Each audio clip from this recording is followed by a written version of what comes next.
Good afternoon, good morning, not afternoon, good morning. Welcome to the Meltdown.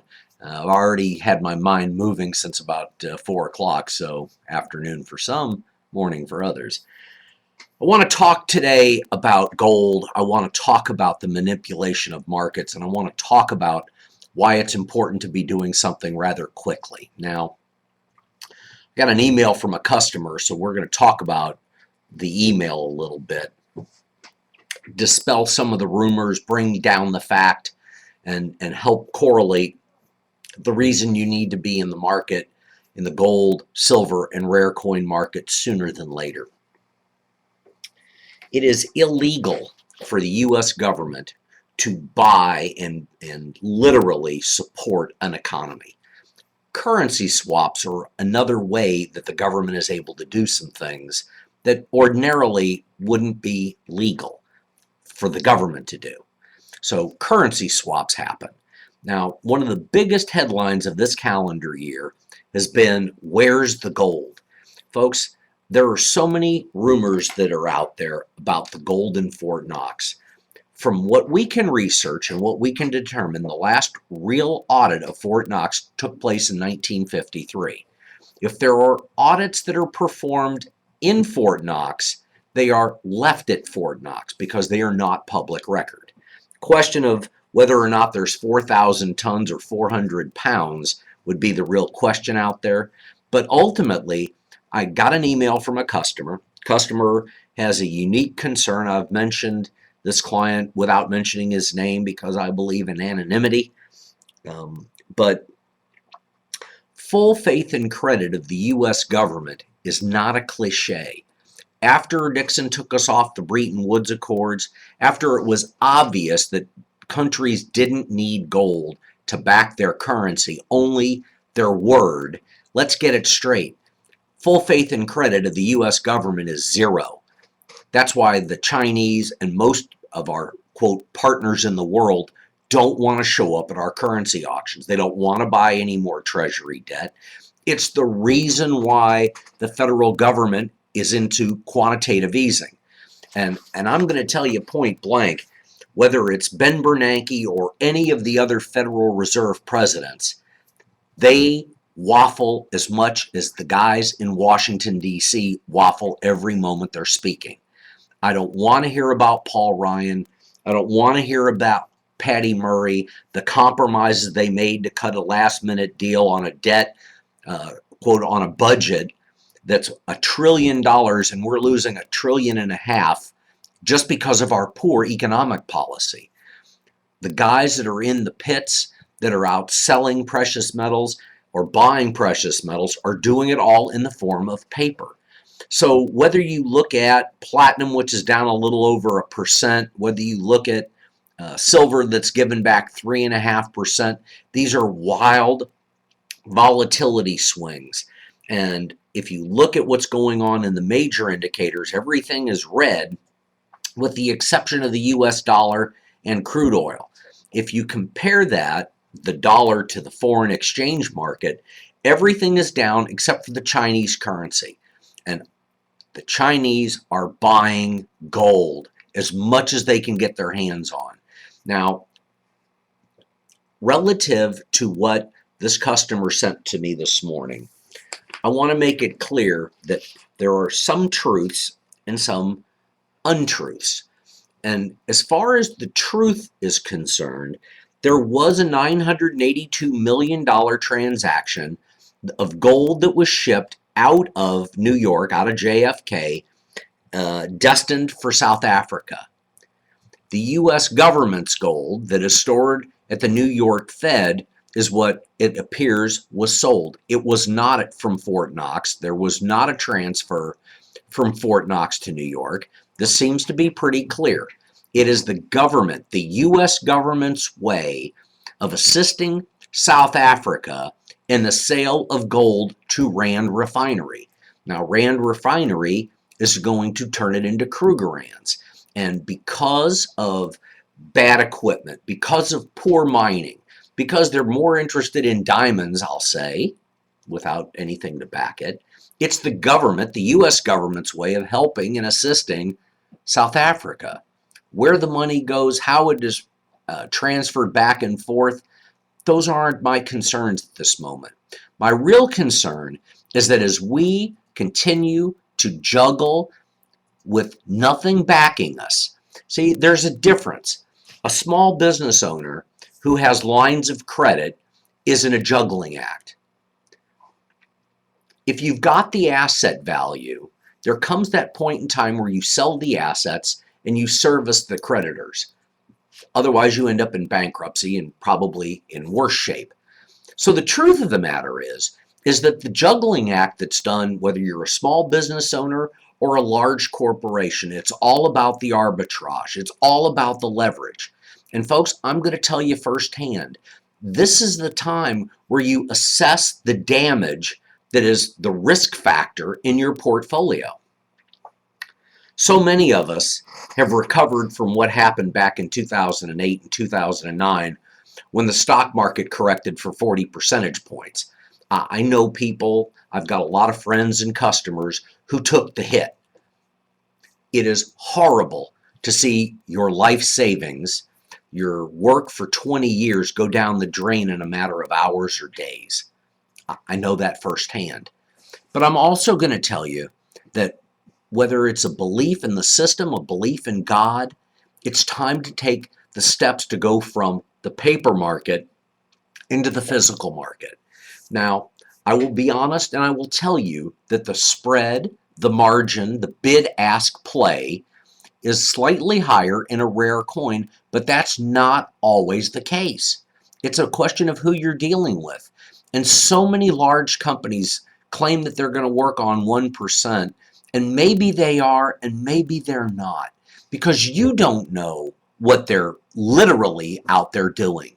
A company that buys 100 ounces or 1,000 ounces of gold may be laying it off in their own leveraged acquisitions. In other words, if a company buys 1,000 ounces and it's a 2-day or a 4-day delivery period, they may go short the market and hedge the bet.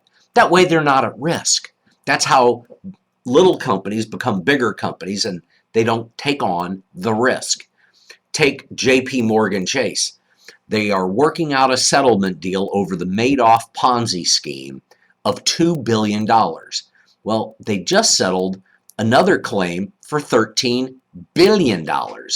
Now that means literally $15 billion out of their capital reserve has gone poof. Now, if you're a shareholder, you may be selling your shares in JP Morgan. Totally unrelated, except to know that the Manhattan federal prosecutor is looking very closely at finance. Their division up there is huge, and they are looking at all of the big boys, whether it's Goldman Sachs or JP Morgan or Wells or any other bank. The list is long. I believe in gold and I believe in silver. I believe in rare coins. I believe in God. And in the proper order, frankly, is God comes first, then a spouse, then your children, then your business. If you disrupt the apple cart, things change quickly.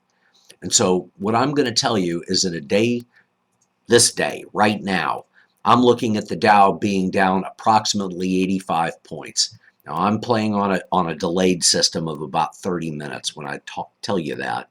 But I'm looking at the fact that there are bubble markets, and the art market, the jewelry market, the car market, the real estate market. Things happen, and they happen for reasons. And so my message is that it's time to own gold coins from as little as a couple of $1,000s.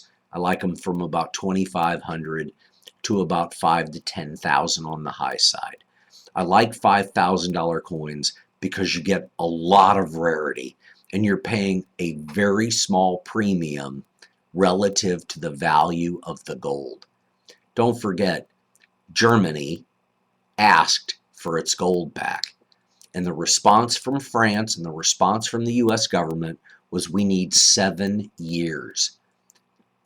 You wonder if the gold's really at Fort Knox? I'm going to guess that since it hasn't been audited since the 50s, It's part of the reason that Rand Paul is a bit to the right now. It's the reason why Ron Paul wanted an audit of Fort Knox. I read it was in the 60s. I've got other people who say it was the last one was in the 70s. The bottom line is that there's not a real firm number except that which is reported over the internet, which takes us back to 1953. It's the reason why people buy silver and gold and why a rare coin continues to be in vogue. People want the product.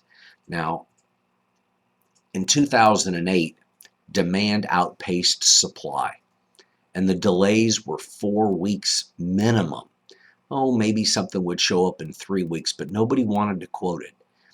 If you have $1,000, $100, or $100 million, you need to move a minimum of 15 to 20%, and in some cases, maybe as much as 40%. I don't like paper. I haven't liked it in a long time, but I believe that the stock market, will have stocks that are recession likers. In other words, people are going to load their credit cards up. It's the Christmas season. You don't see a lot of people pulling out cash. And debit cards or gift cards, they're fine. But what I'm going to really tell you point blank is that everybody is managing money and everyone's got a concern. Michael, can you find a number on the capital reserve that JP Morgan claims they've got? I want to pull that into this. The gold to silver ratio is up 62 and 3/4 ounces of silver to an ounce of gold. The the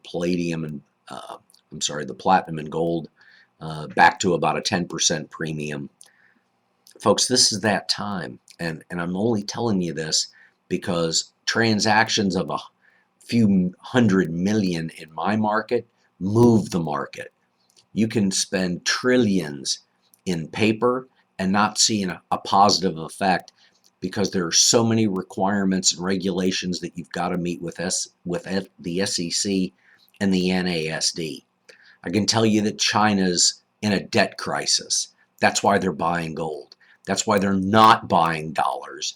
And that's why the Australian government and the Japanese government have gone to an unlimited debt ceiling. QE forever is probably what's going to really happen. And while Ben Bernanke is talking about tapering, he's about to leave office. He's done. And so the first real Federal Reserve meeting with Janet Yellen, assuming she gets posted up, will be in March. And what's going to happen between now and March? You need to buy precious metals. You need to own rare coins. If you want to cover the proper spread the way the government defined it, you own multiple types of coins in multiple qualities. And if you only buy 1 ounce gold coins, you are not meeting the requirements as best I can determine. Now, own some Krugerrands or own some Gold Eagles or Pandas or U.S. minted government buffaloes. You want to own some 1 ounce gold coins, that's great. Get into old $20 Liberty gold pieces or $10 Liberty and Indians. Get into $5 gold pieces. Own older coins because they can be done in multiple dates, in multiple qualities, and you could substantiate that what you're doing is collecting. Collectors were exempt from confiscation back in May of 1933. Owning fractional gold is a risk. It's a risk if all you own is bullion. Own sets of gold, that's collecting. Own rolls of just fractional gold coins, that's confiscatable. And don't think that the same rules that applied in the 30s don't apply today. We're in much deeper debt. We've got much more problem to contend with. The ups and the downs and the volatility of the market will come home big. You're going to see wild aberrations, and you're going to wonder where the truth really lies. Now, like I said, do you think Fort Knox is empty? I do. I've thought it for a long time. And ultimately, my biggest concern out there is that we're all trading all over the world in paper. Well, folks, I'm going to tell you that it's time to get out of paper. Own rarity. own old currency, if you love currency and you love the vignettes, I've got great material available from the Republic and the government of Texas. Visit texascommem.com. And if you go to the meltdown.com and you go to our links page, you'll find other banners for other information that we've provided and prices for coins. They change drastically. It's not possible to feed all of the information that's out there and what's going on. But if the stock market is a perceived value at anywhere from 14 to 50 times its earnings ratio, then the gold and XAU ratio around 15 to 1 is a roaring bargain. It's a bargain because we've gone from the quote biggest creditor nation to the largest debtor nation in the world, and we've done it in under 50 years. It's not gloom and doom when you face reality. And that's really the message that I want to send out there. Whether you get 1.5 to 1 or 2 to 1 security against your loans and you're doing other deals, I think that's a great situation to find yourself in. But what I'm really telling you is that if you've got a net worth and you watch what's going on around the world and here in society, people are getting their hands on tangible assets. It can be real estate, it can be jewelry and cars and art, if those are the things that really light your fire. But a fire can destroy most of that. Owning rare coins, gold and silver, is a smart hedge. And while I've read about the Weimar Republic and wheelbarrows full of marks, I don't have the desire to use all the different flavors of U.S. currency and pasting them up on the wall. I worry about my son Jason. I worry about my employees and those people that are near and dear to my heart. I want to help, and helping is about information, advising, listening, having a mentor, mentoring to people. This is my area of expertise, and I understand it pretty well. Now, things change, and there's a lot of information out on the internet. Some of it's true, and some of it's not. The things that I can tell you are true are that gold and silver are biblical commodities. That's probably as good a reason to own them as any. And frankly, the volatility of the market will continue to rise. Rare coins, after a period of recession, depression, inflation, tend to appreciate as much as 800%. Because the haves always have, and they want deals. And folks, I'm going to tell you right now, you better own some items that allow you to barter, to be self-sufficient, to provide for your family, because things are going to get worse. It's not going to be better. We're not going to fix this economy. And whether or not it's, quote, Ryan and Murray working together or whoever their successors are, these problems continue. This is the worst performing Congress in our history. And the compromise across the aisle doesn't occur the way it used to. That's why it's time to do something different. That's why owning $20 gold pieces are so important. If you're not comfortable spending hundreds of thousands of dollars on a rare coin, then don't. But see the value of paying a 7% premium. See the value of owning a coin that's 3 or 4 times the value of gold's melt price, because I believe that in the next cycle of the market, the gold market appreciating, you may not have much downside. Now, I'm not telling you to buy a $5,000 coin today expecting to lose money, because a rare coin tends to appreciate as the economy gets worse. It's perverted to look at it that way, but it's the truth. And those are the things that mattered a couple of years ago. That's why gold has performed since 1999 when it hit a bottom of $250, and we've seen it at $1,900. And no, not everybody makes money buying rare coins. I'm not going to allude to that at all. But I am going to tell you that people are constantly trying to lie to you. I've sold a client a coin. It's a 2008 reverse of 2007. What makes it unique is the U has a regular U shape to it. The 2008 coin has a leg at the bottom of the U. That's why there's a reverse of 2007 and a reverse of 2008. And that reverse of 2007 trades for anywhere from $400 to $1,000, depending on who graded it, what the grade was, and what the coin is. So when I show a client a coin that's a $450 price tag, it's in between the spread. I'm not hurting anybody. But the guy who goes out and offers 26 bucks for it is a clean, clear thief.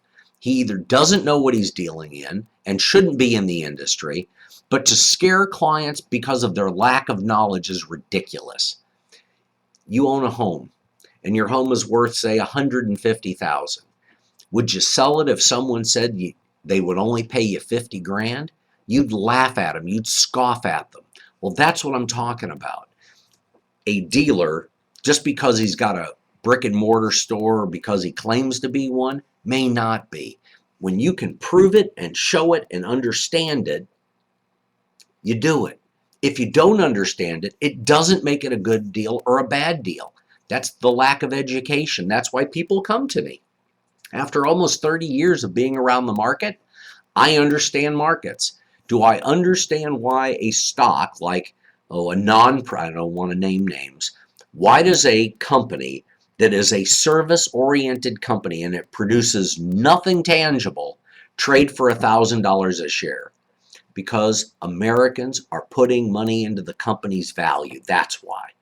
And if you go to sell the stock, all you've got is maybe the stock certificate. You might just be looking online to see the digital value of what you've got, which digitally it shows you being worth X amount of dollars. But in reality, how long does it take to get to your money? Folks, you can have $1 million in the stock market, but it's going to take 3 to 5 days, and depending on the holidays, it could take you 10 to 15 days to get liquid. That's not liquidity. Liquidity is you go down to the grocery store, the gas station, your local coin shop, a pawn shop, and a guy says, I'll give you X. And you want to trade in whatever the currency is. Here in America, it would be dollars. And now you've got something you can barter with.